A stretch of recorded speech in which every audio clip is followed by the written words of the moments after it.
Hi అండి అందరికీ. ఎవరికైనా జ్వరం వచ్చి నీరసంగా ఉంది. జ్వరం తగ్గిద్ది కానీ నీరసం మాత్రం 10 రోజులు, 20 రోజులు అలాగా ఉంటది. నీరసం తగ్గటానికనేసి లేకుంటే ఏమన్నా బాగోలేకపోతే నీరసంగా ఉందని మంచం కరుచుకొని అలాగే పడుకునే వాళ్ళకి ఇలా మంచిగా వీటిని ఏమంటారంటే చిట్టెడుకు నీళ్ళు అంటారు. బియ్యాన్ని మామూలుగా మనం తినే బియ్యాన్ని కొంచెం నేనైతే గిద్ద అంటే 2 గ్లాసులకొచ్చేలాగా తీసుకున్నాను.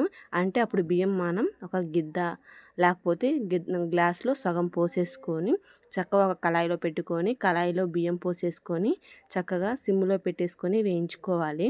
గోల్డెన్ కలర్‌లో వచ్చేంత వరకు వేగించుకోవాలి బియ్యాన్ని. ఈ లోపులో పక్క స్టవ్ మీద వాటర్ పోసేసుకొని ఒక గిన్నెలో వాటర్ పోసేసుకొని బాగా ఆ వాటర్ అనేది బాగా మరిగించుకోవాలి. మరిగించుకున్న తర్వాత ఒక మిక్సీ జార్ తీసేసుకొని ఆ మిక్సీ జార్లో ఈ బియ్యం కూడా వేసేసుకొని బరకగా పట్టుకోవాలి. ఈ లోపల వాటర్ కూడా మరిగిపోతాయి. బియ్యం అనేది మిక్సీ బాగా బరకగా వేసేసుకునే లోపల ఈ వాటర్ అనేది బాగా మరిగిపోయి ఉంటాయి. ఇలాగా ఫైన్ పౌడర్ లాగా చేసేసుకోవాలి. ఇదిగోండి చూడండి నేను చూపిస్తున్నాను. ఈ కన్సిస్టెన్సీలో వేసుకుంటే సరిపోతుంది. ఈ లోపల స్టవ్ మీద వాటర్ అనేది మరుగుతున్నాయి కదా, ఆ వాటర్లో అంటే కల్లుప్పు కొంచెం వేసేసుకోండి. మరీ ఎక్కువ వేసుకోకండి, ఉప్పగా ఉంటుంది. అంటే కొంచెం ఉప్పగా ఉండటం కోసం అనేది మనం కొంచెం అయితే కల్లుప్పు అయితే వేసేసుకున్నాను నేనైతే. ఇంక ఇలా బాగా మరుగుతున్న వాటర్లో ఇలా ఆ పొడి అనేది బియ్యం పొడి అనేది అంటే బరక వేసుకున్న పొడి అనేది దాంట్లో వేసేసుకోవాలి. నేను హై ఫ్లేమ్లో పెట్టి వేసేసుకునేసరికి ఒక్కసారిగా పొంగొచ్చింది. అందుకనేసి లో ఫ్లేమ్లో పెట్టేసుకొని మీరైతే వేసేసుకోండి ఆ పొడి అనేది.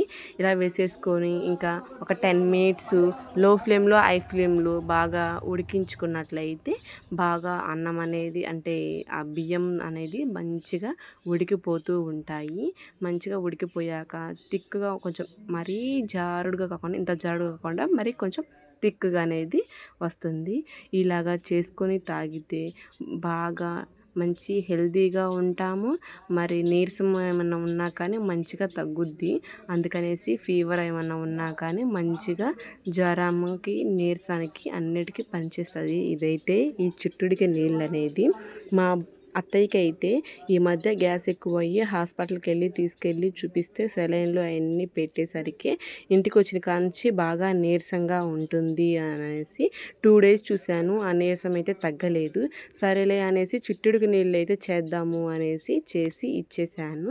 కొంచెం బాగా ఉప్పొప్పగా ఈ వేడిగా తాగుతూ ఉంటే మంచిగా నీరసం అనేది తగ్గిద్ది, బాగా ఉంటుంది. చిన్నపిల్లలైనా తాగొచ్చు. ఈ రెసిపీ అనేది మా అమ్మ వాళ్ళ అమ్మ కాడ నేను నేర్చుకున్నాను. Like, share, subscribe.